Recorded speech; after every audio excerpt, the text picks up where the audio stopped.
UPSC aspirants और कैसे हैं आप सब। उम्मीद है आप सब बहुत अच्छे होंगे और अपनी पढ़ाई लिखाई भी कर रहे होंगे। जैसा कि आप सबको पता है जीएस पेपर 2 और जीएस पेपर 3 की ऑलरेडी सीरीज हमारी चल रही है। उसी में GS paper 1 art and culture, जिसमें हम लोग एनसीईआरटी और स्टैंडर्ड बुक दोनों को शामिल करते हुए आगे बढ़ रहे हैं, जिससे इसके बाहर आपको कुछ ना पढ़ना पड़े, इतने में ही सीमित रहेंगे और इसी को बहुत अच्छे से हम लोग प्रिपेयर करेंगे। ठीक है, इसके पहले लगभग 5-6 सेशन आ चुके हैं, प्लीज़ जाके उसको ज़रूर देखिए। उसके बाद ये देखेंगे तो एक क्रोनोलॉजी आपको अच्छे से समझ में आएगी कि क्या चल रहा है एग्जैक्टली। बीच में पढ़ने से समस्या ये होगी कि आपको ये नहीं पता चलेगा कि कहाँ पे है और कैसे शुरुआत हुई। और क्योंकि स्टार्टिंग हम सिंधु सभ्यता से लिए हैं और सिंधु सभ्यता से धीरे धीरे धीरे धीरे हम लोग आगे बढ़ रहे हैं। ठीक, और एक क्रोनोलॉजी बहुत अच्छी बनी है, तो प्लीज़ जाके वहाँ से ज़रूर देखिएगा। आपसे रिक्वेस्ट है, नए हैं तो चैनल को ज़रूर सब्सक्राइब कर लें और साथ जुड़ें, और दूसरा टेलीग्राम चैनल आप ज्वाइन कर लीजिए। तो चलिए शुरू करते हैं आज का सेशन। हम लोग क्या करेंगे, GS paper 1 art and culture unit 1 हम लोग कर रहे हैं। इसके पहले जो हमने पढ़ा था उसमें हमने स्तूप और इन सब चीज़ों को लेके पूरी बातें कंप्लीट कर ली थी। आज हम लोग पढ़ेंगे मंदिर स्थापत्य के बारे में। विश्वास करिए ये सेशन इतना बेहतरीन है, अगर आपने कर लिया, जो मंदिरों से लेके समस्याएं हैं वो सब आपकी दूर हो जाएगी और आपको लगेगा सच में यह तरीका सबसे बेस्ट है। यार बहुत मेहनत लगती है इन सब चीज़ों को मैंने रेडी किया है, और मैंने कोई पार्ट ऐसा छोड़ा नहीं है जो यूपीएससी लेवल करना हो। अगर आपको विश्वास नहीं है, एक बार पूरा सेशन देखिए, कोई भी उठा के देख लीजिए, आपको लग जाएगा कि हाँ जो भी चीज़ें हम कर रहे हैं वो टू द पॉइंट और एकदम बेहतरीन है। ठीक, तो चलिए बात करते हैं मंदिर स्थापित किए। देखिए मंदिर स्थापित जो भारत में शुरुआत हुई उसकी कुल मिला के 3 शैलियों में उसको डिवाइड किया गया। पहली शैली थी जिसे नागर शैली कहा गया, दूसरी वेसर शैली और तीसरी है द्रविड़ियन मतलब द्रविड़ शैली, जिसे हम दक्षिण भारत की शैली कहते हैं। ये मध्य भारत की हो जाएगी और ये हो जाएगी उत्तरी भारत की। तो नागर जो शैली है ये कहाँ से इसकी शुरुआत माना जाए, तो इसकी शुरुआत हम हिमालय पर्वत से लेके विंध्य पर्वत जो कहाँ पे है, मध्य प्रदेश में है, वहाँ तक जितने भी मंदिर हैं उनको नागर शैली के अंतर्गत मानते हैं। ठीक, उसके बाद की बात करेंगे वेसर शैली। तो वेसर शैली में हम लोग विंध्य से लेकर कृष्णा नदी तक हम मानते हैं कि ये शैली वेसर शैली है।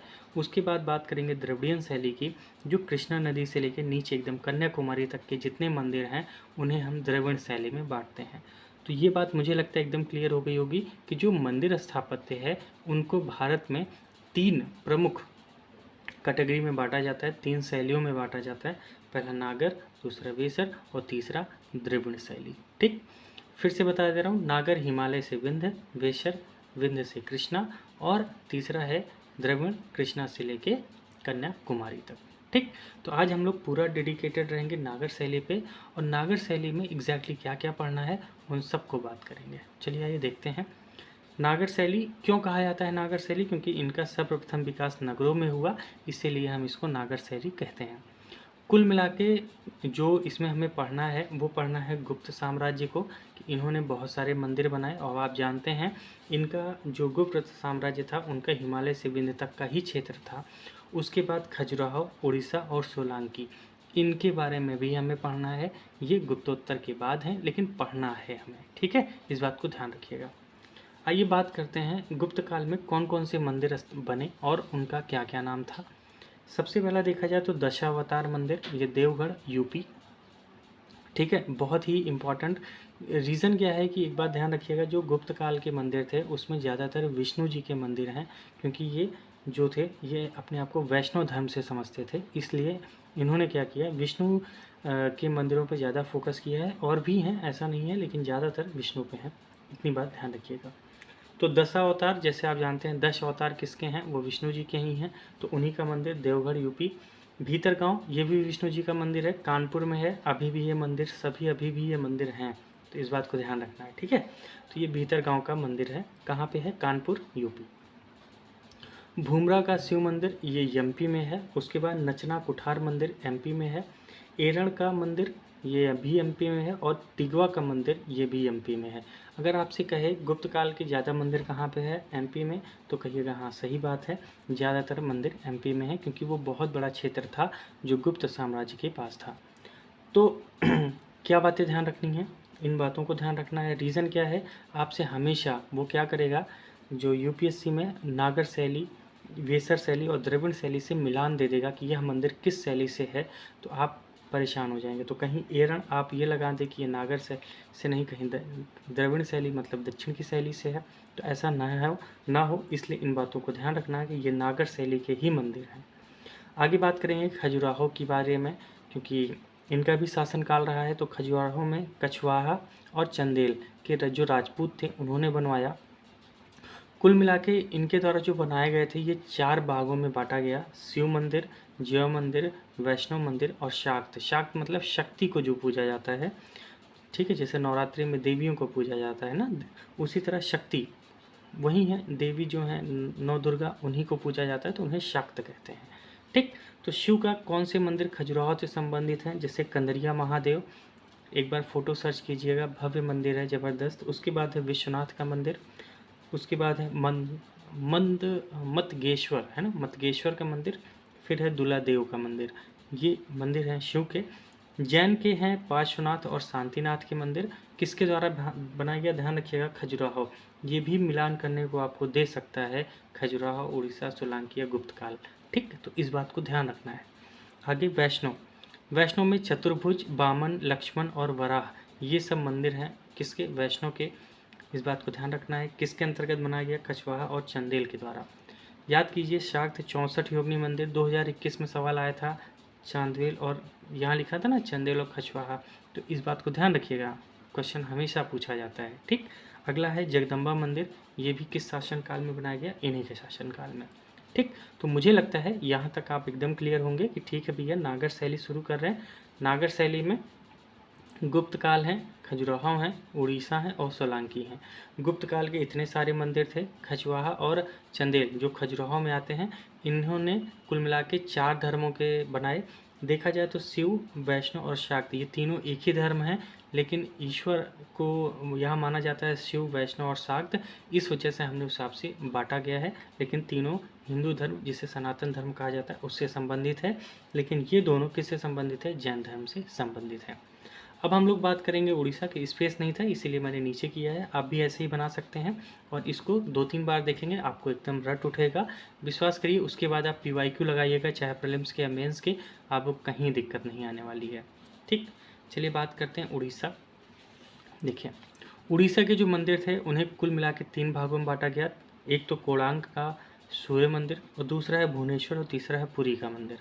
देखिए, भुवनेश्वर में कई सारे मंदिर हैं, जैसे लिंगराज का मंदिर, ठीक है, परशुमेश्वर का मंदिर, मुक्तेश्वर का मंदिर, वेताल मंदिर, राजा रानी का मंदिर और ब्रह्मेश्वर का मंदिर। एक बात ध्यान रखिएगा, जो वेताल का मंदिर है वो शक्ति को समर्पित है और सभी मंदिर शिव को समर्पित हैं, इस बात को ध्यान रखिएगा। लिंगराज, ठीक है, परशुमेश्वर और मुक्तेश्वर, राजा रानी मंदिर और ब्रह्मेश्वर मंदिर, ये सभी मंदिर शिव को हैं, लेकिन वेताल का मंदिर शक्ति मतलब दुर्गा जी को क्या है, समर्पित हैं। इस बात को ध्यान रखिएगा। और सभी मंदिर कहाँ के हैं, भुवनेश्वर के हैं। अगली बात करेंगे पुरी। तो पुरी में सिर्फ एक ही मंदिर है, जैसा आप जानते हैं, विश्वविख्यात जगन्नाथ जी का मंदिर, जो विष्णु जी को समर्पित है। तो इस बात को ध्यान रखना है, कोणार्क शिव मंदिर है, सूर्य मंदिर है, और ये इसमें वेताल को छोड़कर सभी शिव मंदिर हैं, और जगन्नाथ में पुरी, और ये किसका है, उड़ीसा के क्षेत्र का मंदिर है। यहाँ तक कोई समस्या? चलिए, अब हम लोग बात करेंगे अगला सोलंकी, है ना। अगर हम लोग सोलंकी और चालुक्य की बात करें तो सोलंकी चालुक्य ये एक ही हैं, इनमें कोई अंतर नहीं है। आगे बात करते हैं, इन दोनों की बात करें ना, तो इन्होंने, इनका जो शासनकाल था वो ज़्यादातर गुजरात और राजस्थान के ही क्षेत्र में था, तो इसलिए माना जाता है वहाँ पे जो बनाए गए, क्योंकि आप जानते हैं जैन धर्म का भी बहुत ज़्यादा इनके ऊपर प्रभाव रहा, तो इस वजह से दिलवाड़ा, नेमिनाथ, पार्श्वनाथ, ये सब जो मंदिर हैं ये कहीं ना कहीं जैन धर्म से संबंधित हैं। उड़ीसा, ओसिया, है ना, ये जोधपुर में है ओसिया ये मंदिर। माउंट आबू में 2 मंदिर हैं, आदिनाथ और पार्श्वनाथ, जो किससे संबंधित हैं, जैन धर्म से संबंधित हैं। यहाँ तक मुझे लगता है एकदम बात क्लियर होगी। फिर बात करते हैं गुजरात। गुजरात में सोमनाथ का मंदिर, मोढेरा का सूर्य मंदिर। तो 2 ध्यान रखिएगा, सूर्य मंदिर हमें 2 मिले हैं, एक तो कोणार्क, वो कहाँ है, कहाँ पे है, उड़ीसा में, और दूसरा गुजरात में है, मोढेरा का सूर्य मंदिर, और तीसरा है अहिलवाड़ का मंदिर। तो ये 3 मंदिर हैं, इस बात को ध्यान रखिएगा, गुजरात में और ये राजस्थान में। एग्ज़ाम में क्वेश्चन आ चुका है सूर्य मंदिर पे, तो इसमें से कौन सा सूर्य मंदिर है? तो याद रखिएगा 2 मंदिर हैं सूर्य के, एक मोरेरा और दूसरा है जिसे हम लोग कहते हैं क्या, कोणार्क का सूर्य मंदिर। ठीक, भूलिएगा नहीं बिल्कुल भी, और इन बातों को ध्यान रखिएगा, काफ़ी इंपॉर्टेंट है। और ऐसे ही ना एक तरह से माइंड मैप की तरह ही आपको पढ़ना है, नहीं तो इतना सारा मिक्सचर है ना, आप किताब खोल के देख लीजिएगा आपका सर दर्द हो जाएगा। ठीक है, तो उन सर दर्द से बचने के लिए इन बातों को ध्यान रखिएगा, आराम से ये चीज़ें आपकी कंप्लीट हो जाएंगी। यहाँ तक मुझे नहीं लगता आपको कोई समस्या होगी। अब बात करते हैं ना जो गुप्त के मंदिर हैं, मतलब गुप्त काल के जो मंदिर हैं उनका जो कह सकते हैं उनका विकास क्रम रहा, वो कैसा रहा।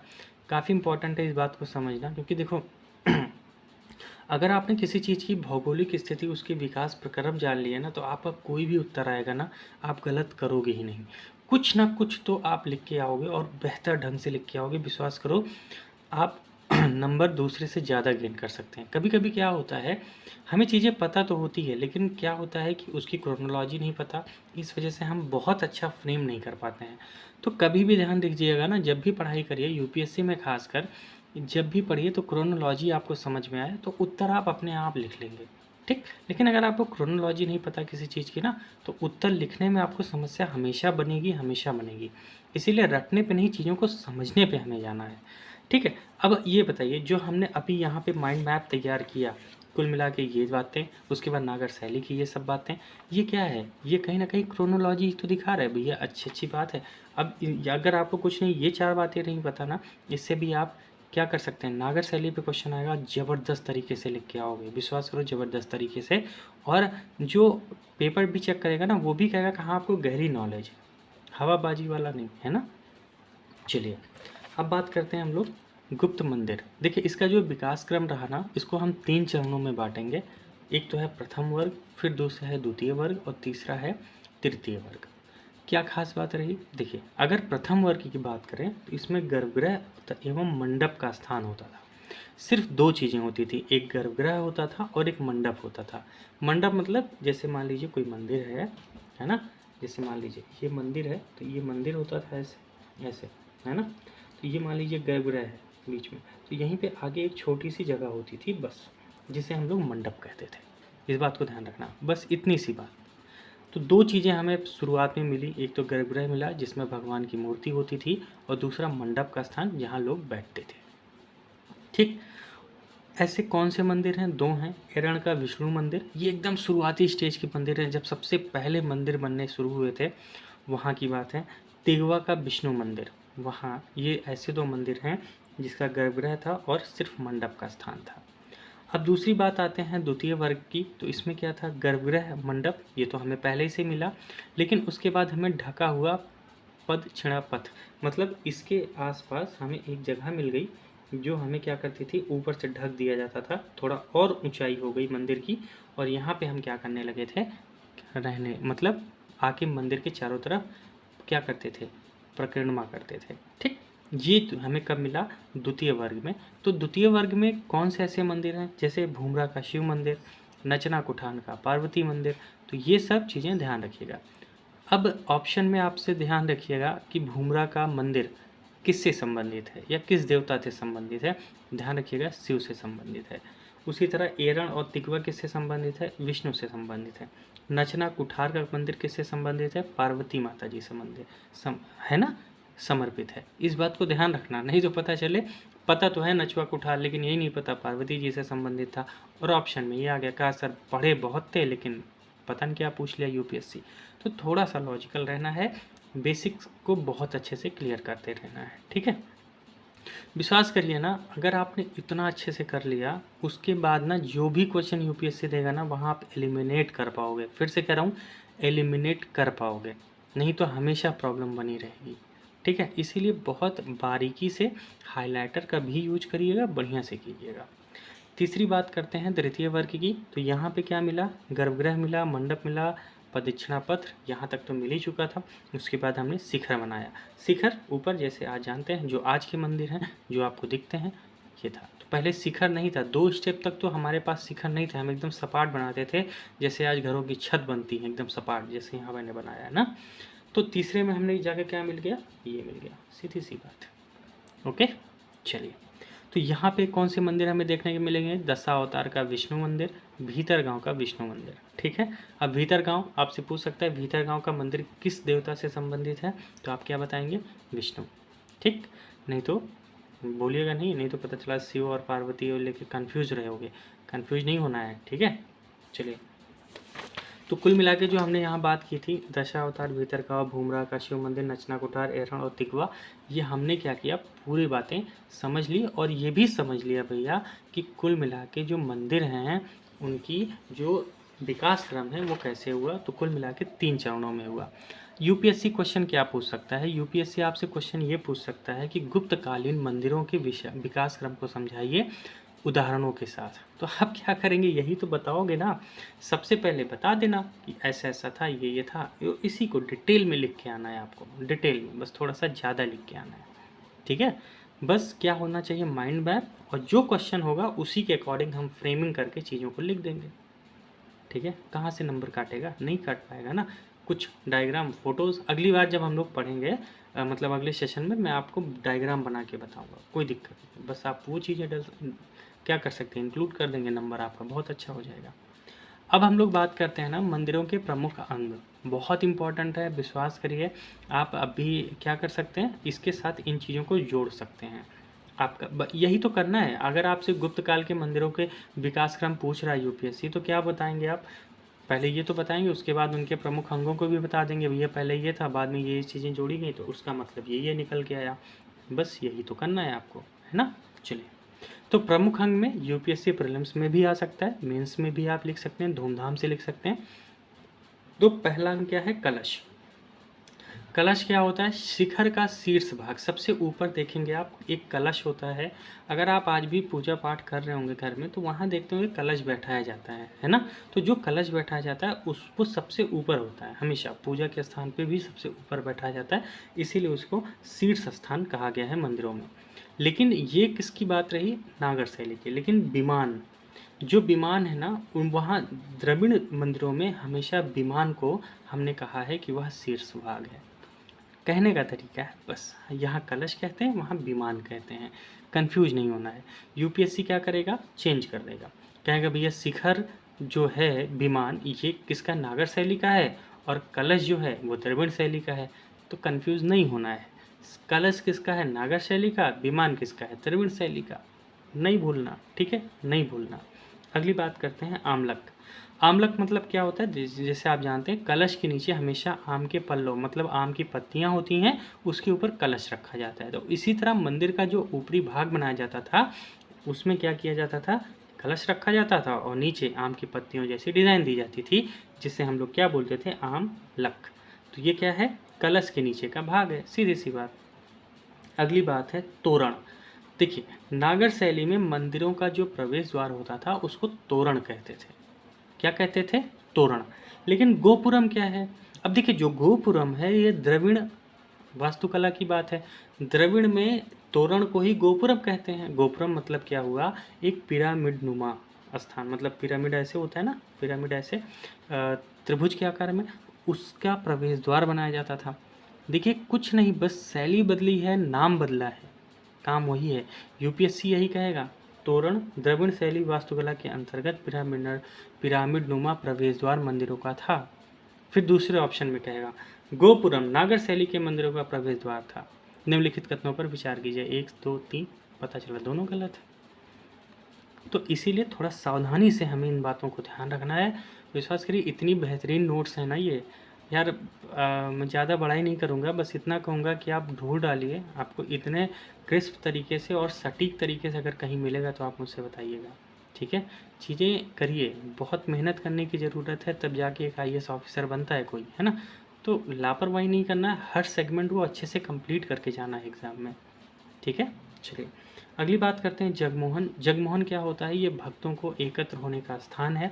आपसे यूपीएससी पूछ सकता है जगमोहन का शब्द का क्या अर्थ है। सीधी सी बात, कई बार टर्मिनोलॉजी पूछता है, तो इस बात को ध्यान रखना है, ठीक है, शब्दों को ध्यान रखना है। अंतराल, देखो अंतराल क्या होता है? जब भी बड़े कक्ष से जुड़ा हुआ छोटा कक्ष का जो हिस्सा होता है, जैसे मान लो कभी तुम बड़े घर में हो, बड़े कमरे में हो, तो बड़े कमरे से छोटे कमरे की तरफ जो जाते हो, तो बीच में एक जगह होती है छोटी सी ना, उसी को हम कहते हैं अंतराल। क्या कहेंगे? अंतराल। और ये मंदिरों में भी होता है। अगली बात है अर्धमंडप। ये अर्धमंडप क्या है? मंदिरों में प्रवेश पर आंगन जो कई स्तंभों से निर्मित छत है। जैसे जब आप मंदिर में जाएंगे, जैसे आप मंदिर में घुसे तो सबसे पहले क्या होता है, हमें दूर दिखाई पड़ता है गर्भगृह जिसमें भगवान की मूर्ति होती है। लेकिन उसके पहले आप देखेंगे एक बड़ा सा स्थान होता है जहाँ पे घंटी वगैरह लगी होती है और वहाँ लोग खड़े होते हैं। तो वो वही को हम क्या बोलते हैं? अर्धमंडप, है ना। मंदिरों में प्रवेश पर एक आंगन जैसा आकार जो स्तंभों के द्वारा निर्मित एक छत होती है, मतलब छत और नीचे जगह। ठीक, ये होता है अर्धमंडप। तो ये बस इतना ही 8 ही पॉइंट है, इनको आपको बार बार रिवाइज करना है, बार बार ध्यान में रखना है बस। ठीक है। तो आज हमने नागर शैली के इतनी इंपॉर्टेंट बातें समझी और मुझे लगता है कि आपको ये सेशन ज़रूर मज़ा आया होगा। अगले सेशन में हम लोग बात करेंगे इसके आगे की, और भी क्या यूपीएससी क्वेश्चन पूछ सकता है हमसे। विश्वास करिए कुल मिला के 30 से 35 सेशन आएंगे, ये जो भी 7वां 8वां जो भी सेशन हो, है ना। इसके बाद जो अगला सेशन आएगा हमारा 30-35 सेशन आपने कर लिए ना, विश्वास करो आपको कहीं दिक्कत नहीं आएगी। और प्रीलिम्स में भी यार अगर क्वेश्चन आएंगे ना तो विश्वास करो करने लायक रहोगे, इतना मेरी गारंटी है। ठीक है। तो पढ़ाई करने पे ध्यान दो।